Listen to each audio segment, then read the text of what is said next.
Okay folks, welcome back to another review here. Once again, I'm doing another DC review. Last week was Batman, Gotham by Gaslight. Now we're going to go the complete opposite, from hero to somewhat heroes here. We have Suicide Squad, How to Pay. Now what exactly is this one about, folks? Well, this one is actually about the squad's mission. They have to go and get this special business card. So I really can't tell you too much about it, or I will be going into spoiler territory, so I do not want to do that one bit. So what exactly did I like about it? So let's start with some of the characters that I did like. Doesn't matter if they're newer or older. I want to start with Deadshot. Now, Deadshot is voiced by Christian Slater. He does a really good job. He does a good balance of humor and being the serious man and the leader that he's supposed to be. I thought he was really good. I thought the character was really fun, of course, to watch. Deadshot's always a fun character to watch. Copperhead, who's pretty much a snake. You know, he's pretty much one big anaconda, I gotta say, who can actually talk. He was actually okay. I mean, he had some okay lines. There were some cool action scenes with him and stuff. So he was someone that was kind of neutral. He was kind of in the middle where, like I said, he was okay. But I felt like he still deserved to be more in the good than the bad list, I feel like, for the characters. We have another character named Bronze Tiger. Really strong, muscular guy. He was an ex-CIA or ex-FBI, one of those two. I can't remember which one it was. He ended up turning vigilante, and the thing was, now he ends up joining the Suicide Squad. Well, he's one of these people where, to a point, he's kind of like another Deadshot, where he really doesn't want to take lives anymore. It's like he's pretty much, goes in a higher calling with God and all that kind of stuff. So I gotta be honest, there's times where I see some Deadshot in him, and then there's other times I just see this own character, which I've never seen this guy before, never even heard of this guy, but he's really, really good. Does he like one of these characters that pushes his religion on you? No, they don't go that kind of route with this guy. He's just one of these people where if he can help not wanting to kill someone, he'll do it, it seems like. You know, he'll fight them, maybe injure them, but if he could try not to kill them, he would definitely do that. But I liked him for who he was. He was just one of those really great men who felt like I shouldn't say done wrong, but almost felt like he didn't deserve to be in the Suicide Squad mission here, or just be with them, but he still does a good job.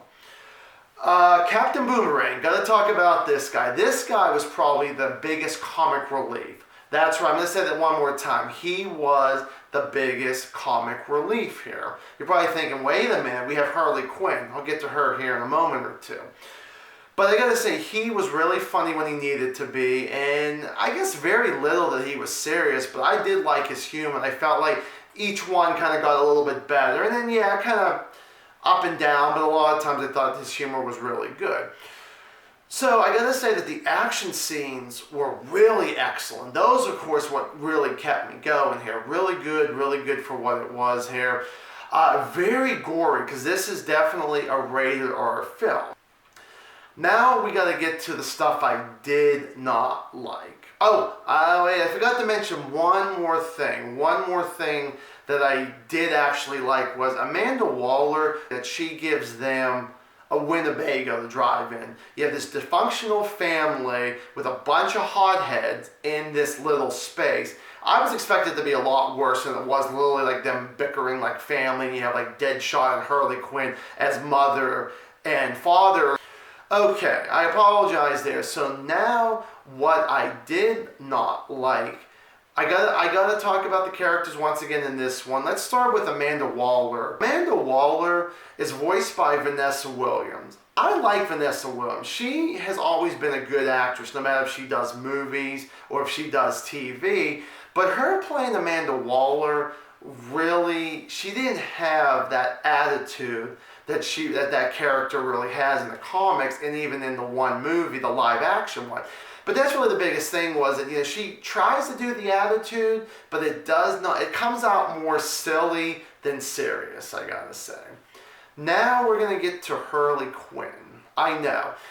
With her, she overdid it with the jokes. She was funny at first, and then there were times, kind of like I mentioned with Captain Boomerang, where he would kind of go up and down, but with his jokes, a lot of them really hit for me. With Harley Quinn, it was the complete opposite. A lot of her jokes, she said them, and they just fell. They were ridiculous. It really wasn't what I was expecting it to really, really be for that character.